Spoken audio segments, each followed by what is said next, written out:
Hello everyone. In the previous module, you learned about what is structured pedagogy, why is it important, and how does structured pedagogy play out in the context of Central Square Foundation's work in India. In this module, we are going to deep dive into how do we design effective structured pedagogy programs at scale, with case studies specifically from CSF's work in Indian states. Here is a little bit about what this module is going to be about. As we learned in the previous module, structured pedagogy is the mix of right tools, techniques, and training, which, if given to a teacher, helps her become effective in the classroom and deliver learning outcomes at scale. We are going to deep dive into what are these right tools and how do we design these effective right tools for teachers and students. We are going to then double click into right techniques. What are these techniques and how do we embed them in the program design? And then finally, we are going to speak about the right training. How do we make training more practice-centric and follow it up with in-classroom mentoring to support teachers in the classroom? A little bit of recap from the previous module. What is structured pedagogy? It is a tightly knit package of teacher training, ongoing support, and resources for teachers and children. As you can see, the left-hand side of the screen encompasses the right tools, which embed the right techniques, as we call them. And the right-hand side of the screen talks about the right training and the follow-up to the training in the form of supportive supervision or academic support. All of this comes together to ensure structured pedagogy programs help teachers deliver learning outcomes at scale. Let's talk a little bit about the right tools and techniques which embed the key principles of structured pedagogy. These tools and techniques actually help reduce the cognitive load on the teachers and free up their mind to engage better with the students. In CSF's work in India, we have developed these right tools and techniques in a state-led coalition in one of the largest states in India called Uttar Pradesh.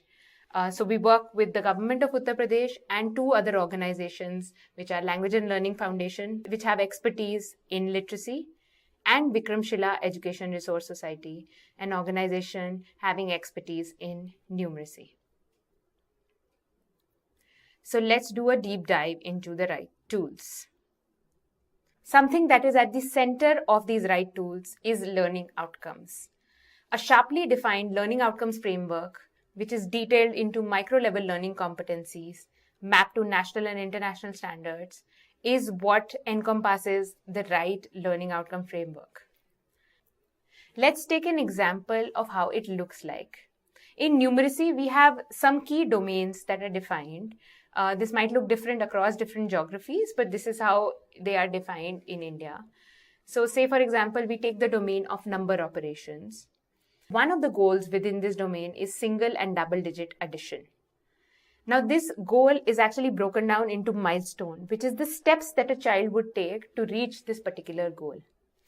One of the milestones, for instance, is addition of numbers vertically without carry, and a two-digit number added with a 1 or a two-digit number with a maximum sum not exceeding 99.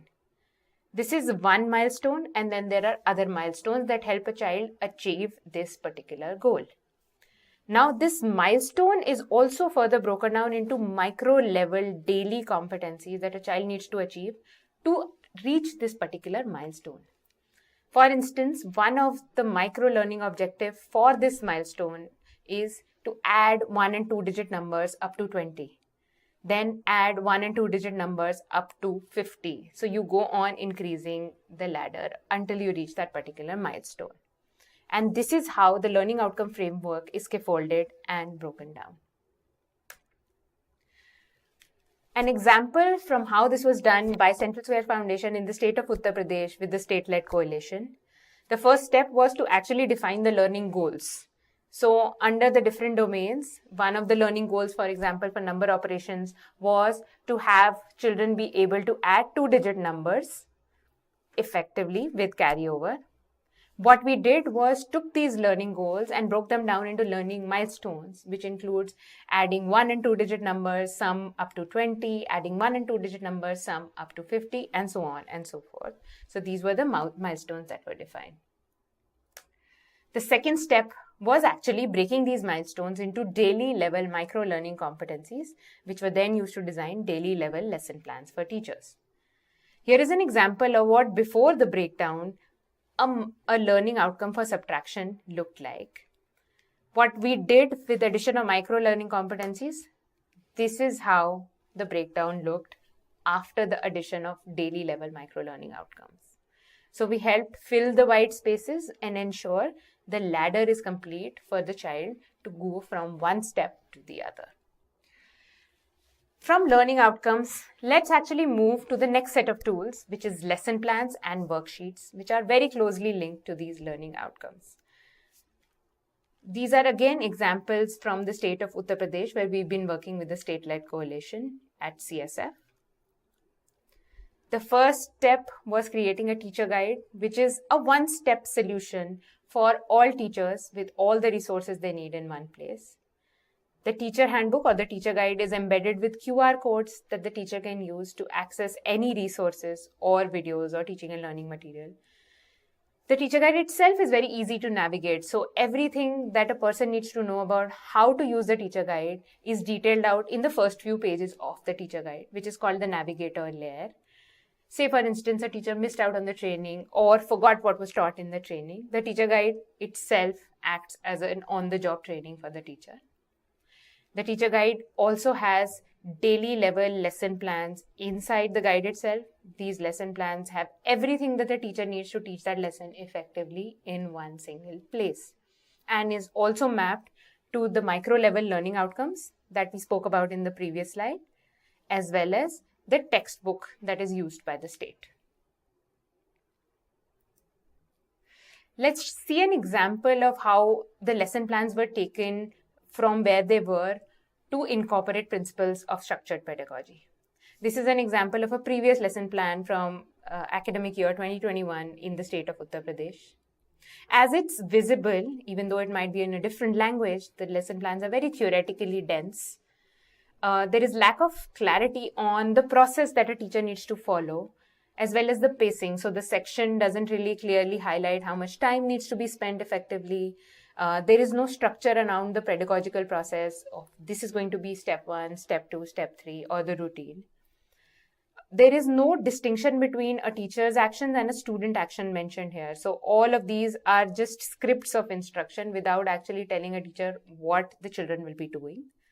And finally, there is no linkage to what teaching and learning material that the teacher needs to use to teach this lesson effectively. There are some images here and there, but it doesn't specify what kind of material in case it's not available. What's the other material? As well as how is it linked to the current curriculum or textbook. From here, we took the lesson plans to a single page lesson plan in the state of Uttar Pradesh. And this is an example of the newer lesson plan from academic year 22-23. As you can see, the plans are structured with the day and the week mentioned on top. The daily learning outcome linking the lesson plan and the worksheet is mentioned on top in the lesson. Scripting is not too much. It is optimal and effective, telling the teacher enough on what they need to be doing. It also encompasses questions that the teacher can ask to ensure children are thinking critically. There is student action mentioned in these optimal scripts as well, along with the time required for each and every section. Dual coding, that is use of images with the scripts to help teachers identify what they need to be doing and how, and these pictures are actually relevant to what the script says. There is also a structure that the lesson follows. Each section is divided as a part of a structure, which is the gradual release of responsibility, which we'll speak about later in this module. Along with lesson plans, each lesson plan is accompanied with a rigorous practice worksheet, which is linked again to the micro-learning objective of that particular day. The worksheet is linked to the day and the week and the micro-learning objective given right at the top, along with the time required to complete this worksheet. As you can see, questions in the worksheet are scaffolded, and there are different variety of questions for the same learning objective to provide children ample amount of practice. There is a feedback system embedded in the worksheet which the teacher can give to encourage the children to work in these worksheets. So till now, we have learned what are the right tools that a teacher needs. The first is having a sharply defined learning outcome framework, which is broken down into goals, milestones, and micro daily level learning objectives. Having lesson plans aligned to these daily learning objectives and incorporating structured explicit instruction. And worksheets to provide enough practice to children linked to the daily micro learning objective and the lesson plan. But these right tools alone are necessary but not sufficient. What we also need is the right techniques within these lessons and within these tools to help teachers become effective in their classroom. So let's do a double click on what these right techniques are. Concrete pictorial abstract is a scientific approach to build conceptual clarity and procedural fluency in numeracy. It is a well-known technique which builds proficiency in concepts as well as strategic competence for higher level mathematical thinking. It spirals up, so the competencies go from lower order to higher order thinking, but helps children develop mathematical mindsets and goes from just engaging in concepts to actually being able to make connections and justify. Use of manipulatives is a really, really important part of this technique, which is the concrete part of this technique. Another evidence-backed technique from the world, which is really, really relevant, is gradual release of responsibility.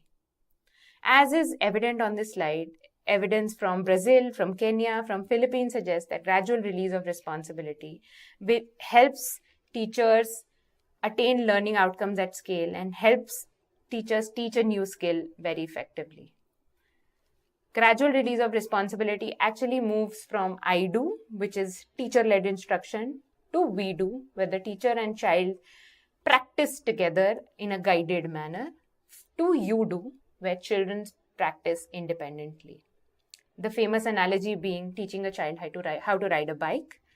You first ride a bike on your own and show them the skill, then you hold them while they ride, and finally you let them go.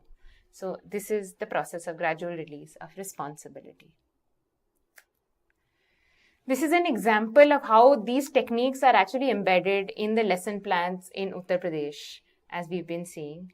So this is a numeracy lesson plan, and as you can see, the lesson actually moves from concrete to pictorial, where the teacher is teaching using leaves and stones and flowers. So these are based on availability, the teacher can use these concrete material.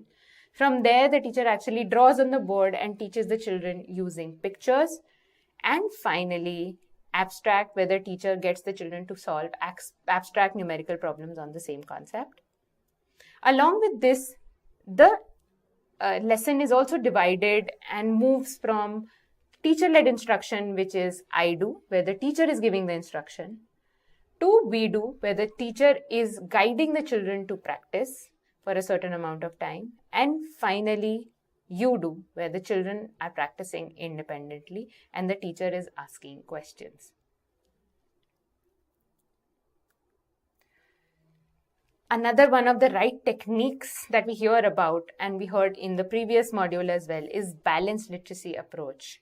There is enough evidence from around the globe that says that meaning-based and skill-based work in reading needs to happen in tandem simultaneously. With this, not only helps children acquire a new language faster, but helps build reasoning and thinking skills from the word go. And it provides exposure to emergent reading and writing skills, especially to children in grade 1. Some features of this approach include use of a lot of children literature, as well as leveraging home language in instruction, especially in the initial phase of the instruction. This is how balanced literacy approach looks like in a lesson plan from an example from our work in Uttar Pradesh. As you can see, the lesson plan has 3 clear sections. The first section is oral reading and free writing, where the children engage with some visual stimulus in form of a picture chart or an audio stimulus in the form of a poem or a song, followed by children discussing and then using their imagination to convert that discussion into writing and drawing in earlier stages where children are emergent writers. The second section, which is outlined, again, a 40-minute section, teachers focus on explicit and systematic decoding, where the teachers teach reading and writing letters, sounds, words, and symbols in a very systematic manner. The third section is where the reading is actually translated into literature reading, where children read leveled readers using different reading strategies, from shared reading to independent reading to choral reading, and use their thinking skills to answer questions related to that reading. So reading and writing happen in tandem. And there are explicit sections in the lesson plan. You can also see how there are instructions around usage of print, how writing is being leveraged to give student practice as well as individualized feedback to children. And there is instruction around what kind of level reading needs to be used for students. The fourth and final right technique that we are going to speak about in this module is a learner-centered, scientific, evidence-based assessment-informed instruction approach. This is nothing but an approach which tells us that you need to identify where children are by assessing them and then teach them at their level. So this is a very learner-centered teaching and learning approach.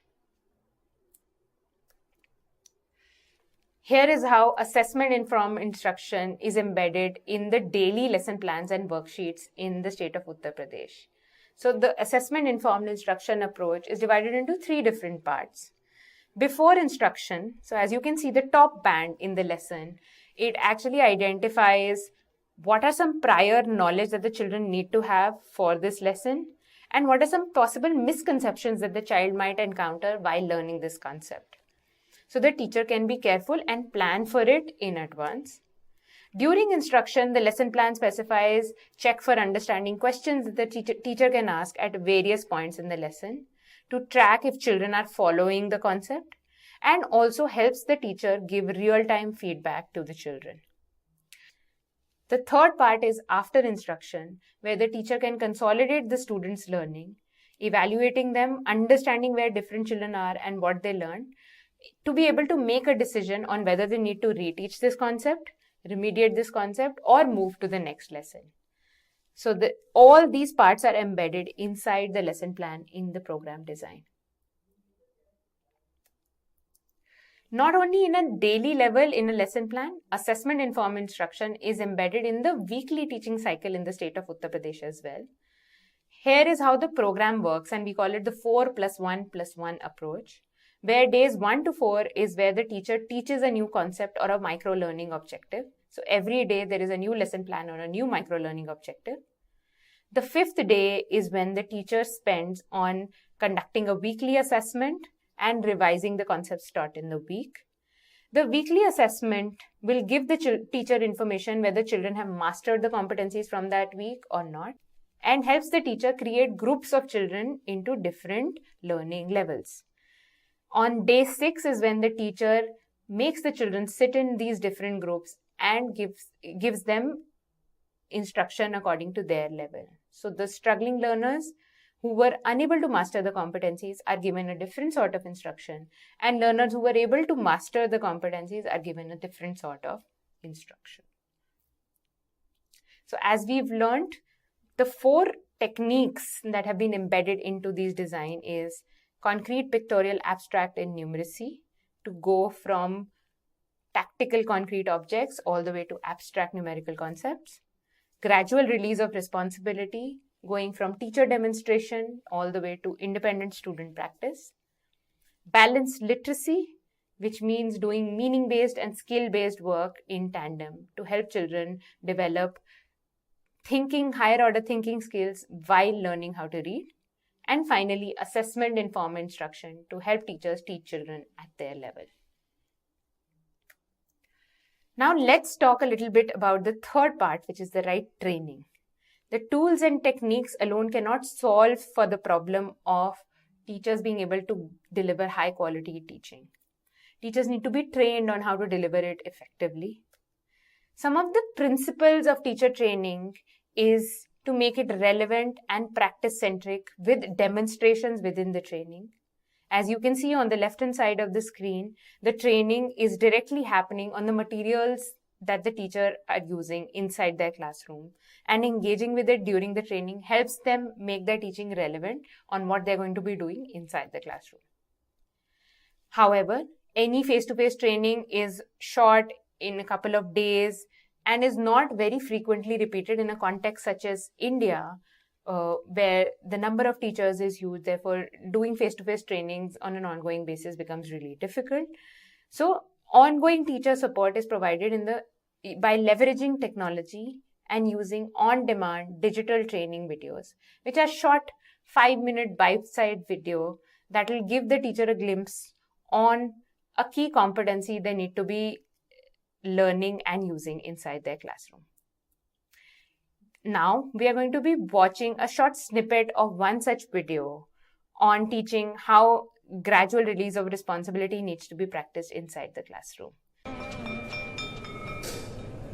देखो कितनी सुंदर तितली है।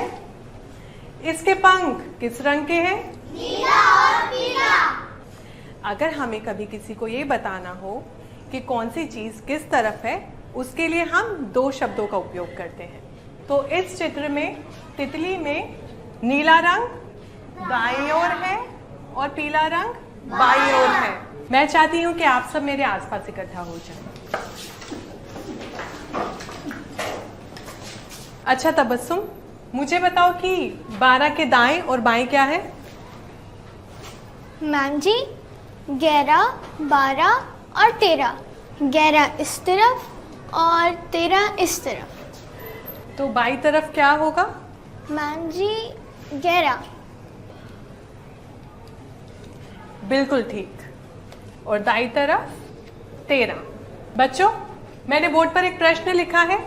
आप मुझे बताएंगे कि 372 के आगे और पीछे कौन सी संख्या आएगी। ठीक है बच्चों, टाइम खत्म हुआ। सब अपना उत्तर दिखाएंगे अब।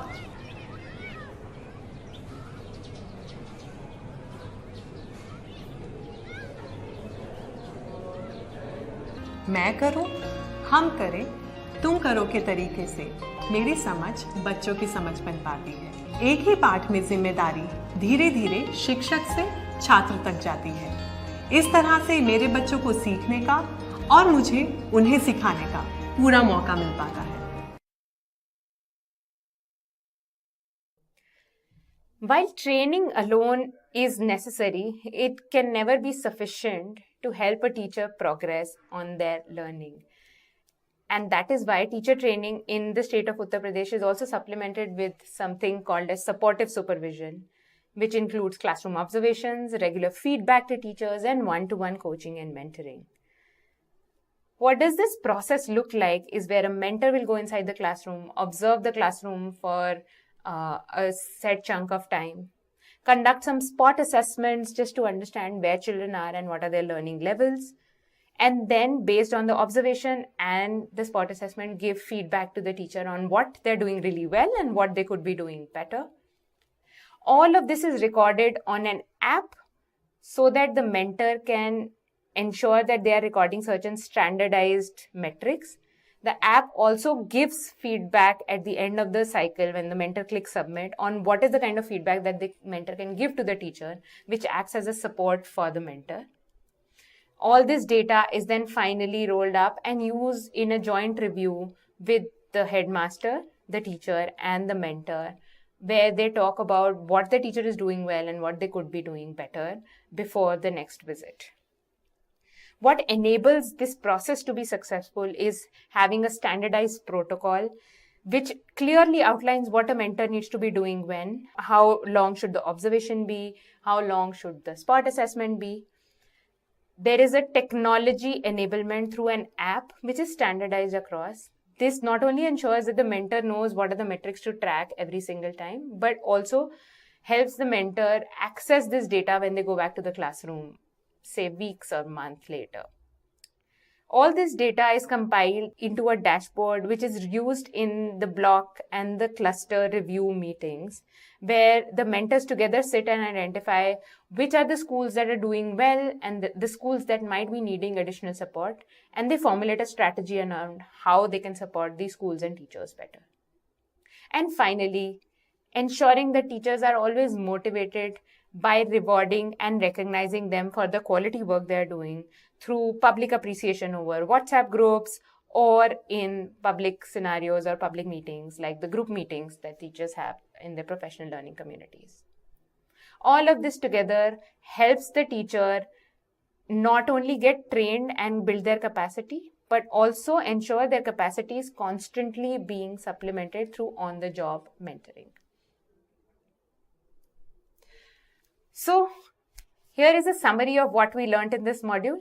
We learned about the right tools, the right techniques, and the right trainings that are required to build an effective structured pedagogy program that can scale to build student learning outcomes.